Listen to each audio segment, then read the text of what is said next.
Bike ચોરી કરતી આંતરરાજ્ય ગેંગને ઝડપી પાડતી પાંડેસરા સર્વેલન્સ પોલીસ. ચોરીની મોડસ ઓપરેન્ડી જાણી ચોંકી જશો તમે.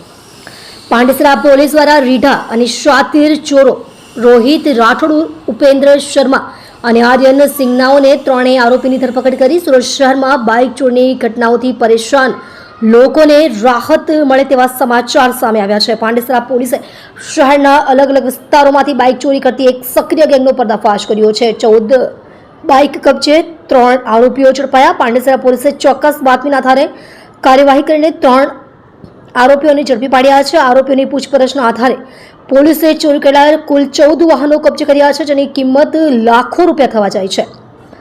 ચોરીની મોડસ ઓપરેન્ડી પોલીસ તપાસમાં બહાર આવ્યું છે કે આ ગેંગની મોડસ ઓપરેન્ડી કાર્ય કરવાની પદ્ધતિ ચોંકાવનારી હતી. આરોપીઓ બાઇકોની ચોરી કર્યા પછી તેને સીધા વેચવાના બદલે બાઇકના અલગ અલગ પાર્ટ્સ છૂટા પાડીને ભંગારની દુકાનોમાં વેચી દીધા હતા. આનાથી પોલીસ માટે ચોરાયેલા વાહનોને ટ્રેક કરવાનું મુશ્કેલ બનતું હતું. 10 ગુનાઓમાં સંડોવણી. ઝડપાયેલા આરોપીઓ વિરુદ્ધ સમગ્ર સુરત શહેરના અલગ અલગ પોલીસ સ્ટેશનોમાં અત્યાર સુધીમાં કુલ 10 ગુના નોંધાઈ ચૂક્યા છે.